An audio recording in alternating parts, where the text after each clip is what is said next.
Vâng, Minh Đương xin chào tất cả anh chị em. Chúc anh chị em có một ngày làm việc tốt lành nhé. Thì hôm nay nhà em tiếp tục hàng này về với số lượng rất nhiều các bác ạ. Xin giới thiệu cho các bác đó chính là bộ máy khoan pin Bosch phiên bản đặc biệt các bác nhé. Xin giới thiệu cho các bác. Bộ máy khoan pin Bosch nó sử dụng động cơ không chổi than và tất cả các tính năng thiết kế này cũng khác hoàn toàn với các cái máy Bosch ờ, trên thị trường.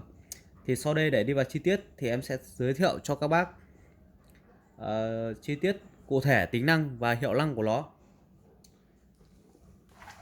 Con này sử dụng pin 10 cell các bác nhé. Pin 10 cell, pin chuẩn 5A 20V, sử dụng pin lithium. Và xin giới thiệu cho các bác, đây là quả pin của nó. Đây là quả pin của nó nhé, pin 10 cell. Tại sao lại gọi là 10 cell thì nó sẽ có 10 quả pin nhỏ trong một quả pin lớn. Và đây là một quả pin to các bác nhé. Loại pin 5 cell thì nó sẽ bé hơn, pin nó bé hơn, nó chỉ có 4 cm thôi, nhưng mà pin này nó sẽ rơi vào tầm 5 đến 6 cm này các bác này. Và đây thông số của nó là sẽ ghi là như các bác đã nhìn thấy đây này. Một quả pin này là 3,7V này và sản xuất mùng 9 tháng 11 năm 2019. Pin có dung lượng là 1500 Ah. Một quả pin nhỏ này các bác nhé. Tổng trong một cái quả pin lớn gọi là 10 cell. Đây ạ. Quả là cũng có cái thông số kỹ thuật cũng như là mã vạch. Chuẩn pin 5A 20V các bạn. Thì sau đây em xin giới thiệu cho các bác. Em sẽ lắp pin vào nhé. Vâng, giới thiệu cho các bác. Cái thứ nhất là điều tốc.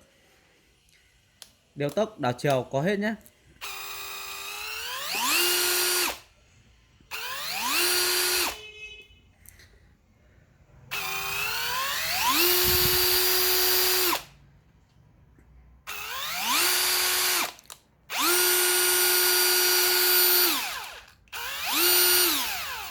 Vâng, rất là tốt ạ, điều tốc rất là tốt. Và nó sử dụng động cơ không chổi than, cho nên là rất là thoáng máy, tiết kiệm pin. Và con này có đèn led thì cực kỳ sáng này, cho các bác làm việc ở khu vực thiếu thốn nguồn điện. Vâng, đèn led này khi mà các bác mà không dùng, không hoạt động đến máy nữa thì tầm độ 5 đến 7 giây là nó sẽ tự động tắt nhé. Xin giới thiệu cho các bác, đây là 3 chế độ. 3 chế độ. 3 chế độ gọi là 3 chế độ là gì? 3 chế độ là 3 chế độ khoan cho các bác. Khi các bác đẩy hướng mũi tên về chế độ nào thì nó sẽ tác dụng chế độ đấy. Như em đang để ở chế độ khoan búa thì nó sẽ áp dụng cho là khoan tường nhẹ nhàng và khoan các vùng vận dụng mà cần búa cứng. Chức năng thứ hai đó chính là khoan không búa. Khoan không búa thì nó sẽ khoan sắt cho các bác nhé, để không phát sinh ra lực búa thì nó sẽ không hỏng được mũi. Và cái thứ ba là khoan có búa, dùng để cho các bác khoan bắn tôn, xiết ốc hoặc là xiết lở. Mình có thể lắp cái đầu mũi chuyển đổi vào đây để mình sử dụng được nhé. Thì đây là còn gọi là Bosch 3 chế độ, 3 chức năng. 3 chức năng. Và tổng con này có 25 cấp độ trượt. 25 cấp độ trượt cực kỳ khỏe luôn các bạn. Cấp độ trượt 1 này, các bác làm kinh nghiệm ấy, thì thử máy thì sẽ thử bằng tay.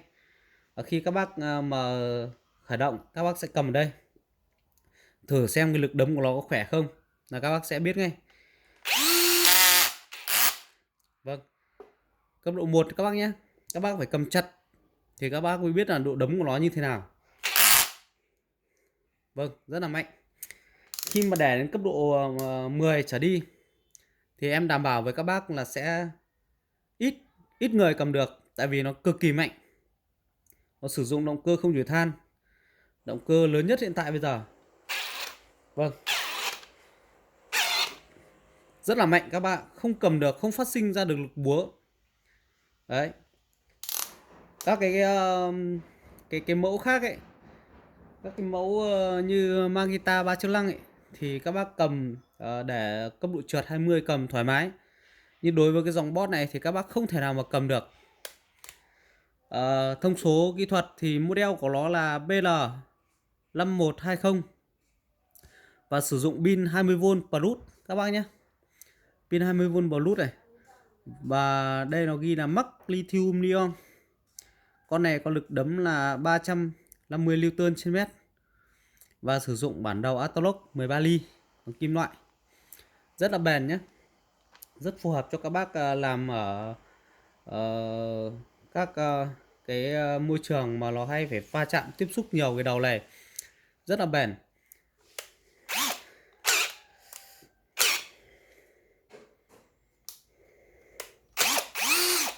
Sau đây em sẽ test máy cho các bác nhé. Sau đây em sẽ test trên các cái vận dụng sắt cứng cho các bác để các bác cảm nhận được cái chất lượng máy Bosch PL 5120 chất lượng như thế nào. Các bác chờ em tí nhé. Vâng, cũng như các bác đã thấy đây nhé. Đây là cái thanh sắt U 5 ni em đã chuẩn bị ra đây.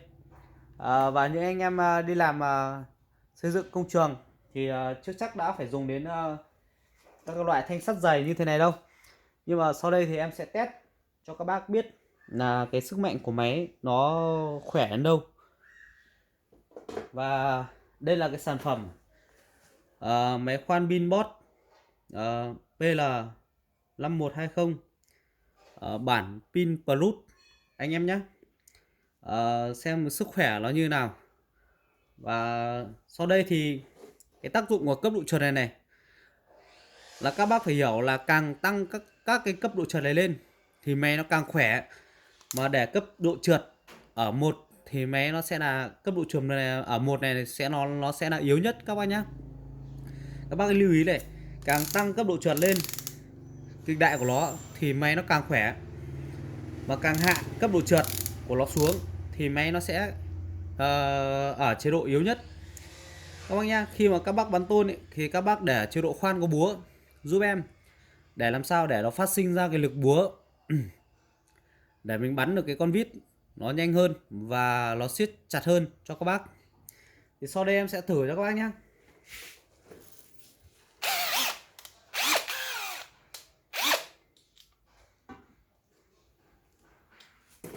Sau đây em sẽ để chế độ cấp độ trượt là 1 cho các bác này.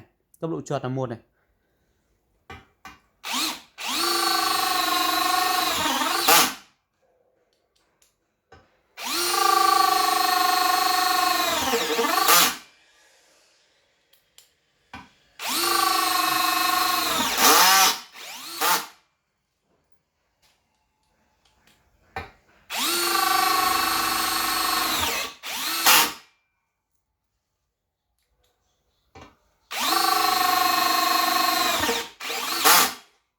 Vâng, rất là mạnh mẽ các bác nhé.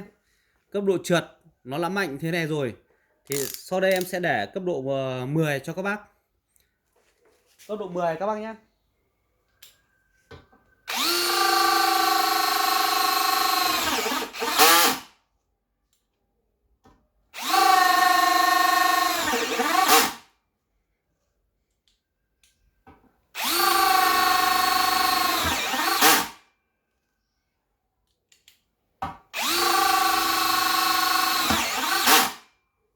Vâng, rất là mạnh mẽ. Lực búa đánh rất vang. Khi mà các bác để ở cấp độ kịch đại này thì đảm bảo với các bác là máy quá khỏe luôn, cực khỏe. Các bác cầm tay không cầm nổi. Tại vì qua những cái bài test, qua những cái video, qua những cái bài thử giới thiệu cho anh em thì quả thật là con máy này rất là chất lượng, rất là đáng đồng tiền.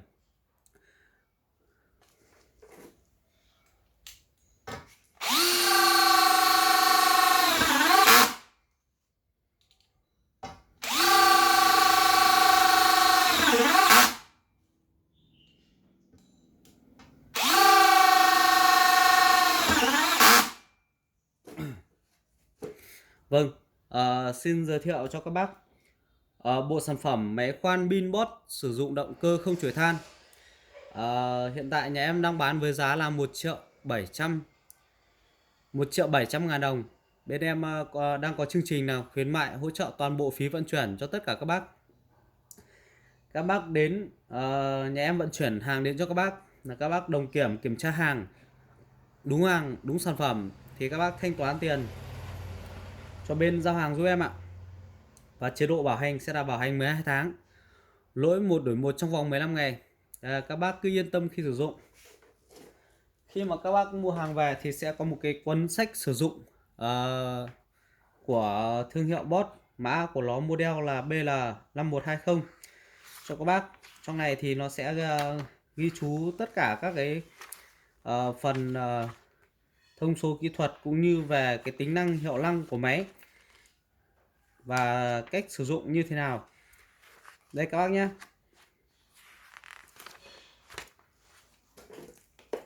Vâng, em xin báo giá lại nhé. Giá của bộ sản phẩm là 1.700.000 đồng. Bên em đang có chương trình là hỗ trợ miễn phí vận chuyển toàn quốc cho anh em.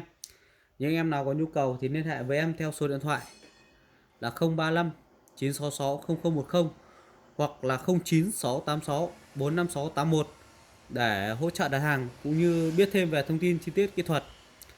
Vâng, xin cảm ơn tất cả các bác đã quan tâm và theo dõi video của em. Xin chào và hẹn gặp lại ạ.